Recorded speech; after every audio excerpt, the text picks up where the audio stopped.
Hey guys, welcome back to TechMan. Today, let me show you how to breed the perfect Palmon breeding guide. If you've ever gone into breeding thinking I'll get the perfect pal on the first try, the game is probably already laughing at you. In Pal World Survival, creating a perfect pal is less about luck and more about playing the long game. One thing I've learned from the using the nursery is the trait inheritance isn't fully controllable. The game randomly selects traits from the parents, and only a limited number can be passed down. So your best starting point is finding strong parents that already have the traits you want, rather than throwing random high rarity pals together and hoping for a miracle.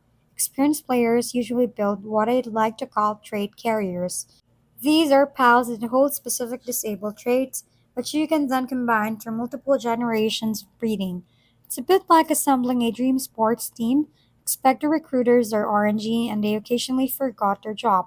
Try to avoid mixing too many different traits early on, since that can make it harder to get the exact combination you're after. Instead, stack the traits gradually and keep breeding toward your target.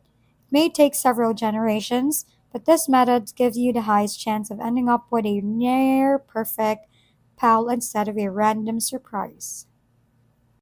If we've been helpful, kindly give us a thumbs up and don't forget to hit the subscribe and bell button for more contents.